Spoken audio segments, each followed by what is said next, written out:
Please make sure that you have a blank copy of your Cornell notes at your desk before you start the video. Make sure that you title your Cornell notes like you see here on the screen. This is lesson 4-7, and we're going to talk today about subtracting expressions. Also make sure you put your name, your class period, and today's date. The essential question that we'll ask today says, how can expressions be subtracted? So we're going to be looking at this through the lens of addition, like we have for subtraction in most of our other lessons, and we'll do some examples together to get you practicing how to subtract expressions before we go on to our work. The first thing I want you to remember is that subtraction is the inverse operation to addition. That's an important piece for us to remember because as we've learned how to subtract with integers, we learned a rule called keep, change, change, or add the opposite. And we're going to be doing the same thing here because subtraction is the inverse operation to addition. How is subtracting an entire expression different? Well, when you subtract an entire expression, that means every single term within the expression gets subtracted. So you might be thinking, well, but that's really not any different than what we've done in the past. And you're right, except for we need to consider the entire expression. So next I want us to look at what does that keep, change, change look like when we subtract an entire expression. In order to subtract integers, we learned that we could keep the first integer the same, change the subtraction to addition, and then change the next integer to its opposite. We can do the same thing with an expression. Let's consider subtracting these two expressions, 2x plus 5 minus the expression 6x plus 1. We can still use the idea of keep, change, change. But there's one minor detail that we need to consider, and that is, what are we actually subtracting here? Well, we're subtracting this entire expression. So we need to show that when we keep the first one,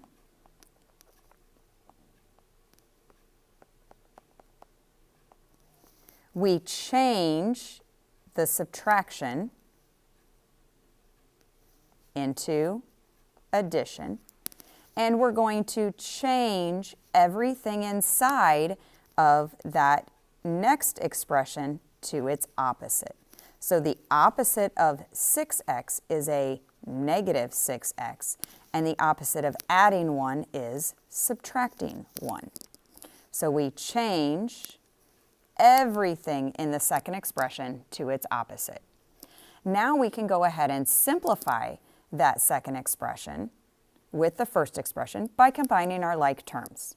So we have 2x plus negative 6x, and we get negative 4x.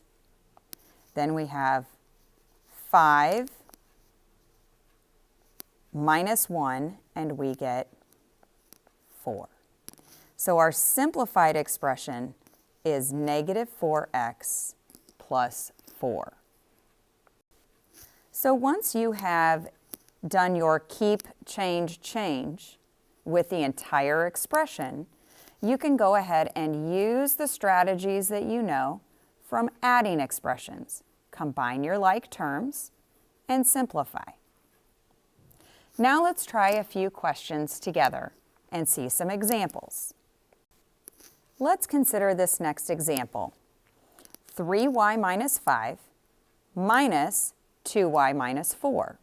So we're going to do keep, change, change. Keep the first expression. So we're going to keep the 3y minus 5. We are going to change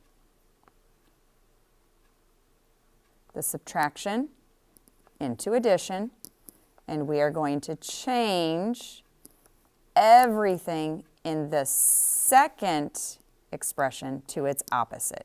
So the opposite of 2y is a negative 2y, and the opposite of subtracting 4 is adding 4.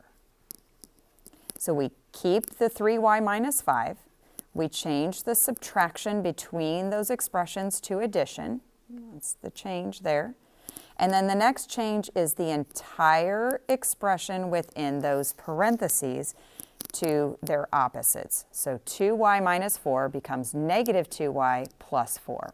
Now we're going to use our rules for adding.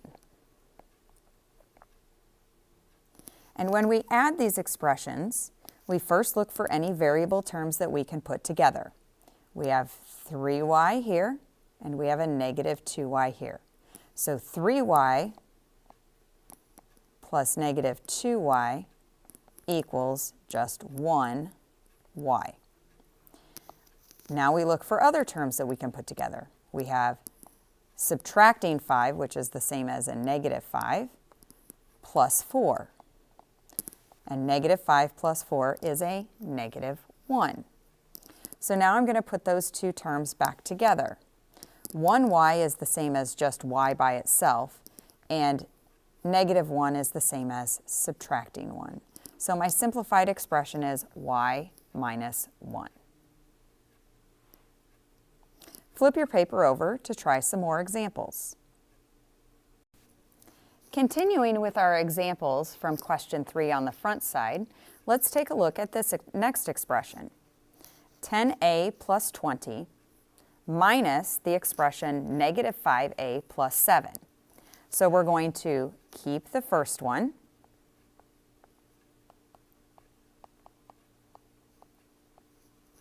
We're going to change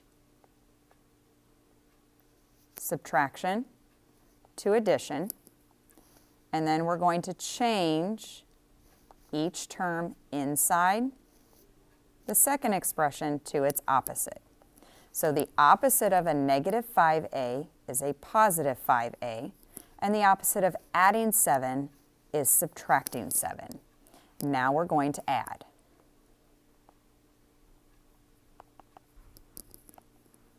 So we're going to look to group our like terms together. So the first thing I see is I have 10a and 5a. So 10a plus 5a equals 15a. And then I have 20 minus 7. And 20 take away 7 is 13. So my combined expression is 15a plus 13.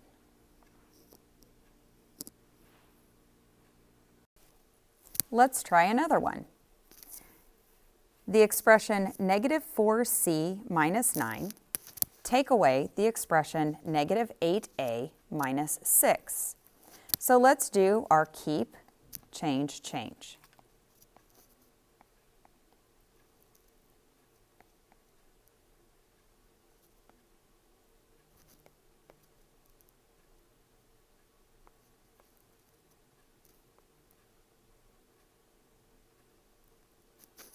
So what does this look like when you keep, change, change?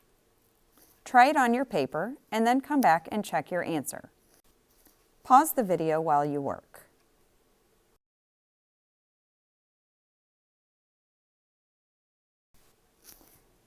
Here's what your expressions should look like when you keep the first one the same, you change the subtraction sign to addition, and you change the second expression to its opposites. Now let's work to combine our like terms. In these expressions, I cannot put together any of the variable terms because they're all different. So I have a negative 4c, but there's no other variable term with a c in it. So that stays the same. Then I have a term with an a in it, 8a, and it's being added. So the 8a doesn't go with anything else. It again stays by itself. The last thing that I can put together are the numbers, negative 9 plus 6. And negative 9 plus 6 is a negative 3. So my finished expression would be, let's circle this and then I'll rewrite it, negative 4c plus 8a minus 3. All right, let's try one more together. Now let's try one more. This next time I've got 3 terms in each of the expressions, but the process doesn't change. we're still going to keep the first expression the same. Just recopy it. Next, we're going to change the subtraction to addition, and then everything inside that second expression becomes its opposite. So x becomes the opposite of x, subtracting 2y becomes adding 2y, and subtracting 1 becomes adding 1. Now we use our skills to add the two expressions together. We have two different variable terms, so we can only put x's with other x's, and we can only put y's with other y's. So what happens when I put a negative x and a negative x together? I actually have negative 2 x's. I have two x's, both of them are negative, so I have a negative 2x. Now when you look at your y terms, you have 4y plus 2y, so you get 6y. Then we have our last piece, which is our number or constant only terms. I'm going to do those in black because it's hard to see the green. So I have plus 3 and plus 1, so 3 plus 1 makes 4. So my simplified expression is negative 2x plus 6y plus 4. Now let's finish up by going to the summary box at the bottom of your page. In summary, when subtracting expressions, keep the first expression the same. Change the subtraction sign between the expressions to addition, and change every term inside the second expression to its opposite. So subtracting expressions is just like subtracting integers and rational numbers. Keep the first part, change the sign from subtraction to addition, and change what followed that subtraction sign to its opposite. Now I think you're ready to try some work.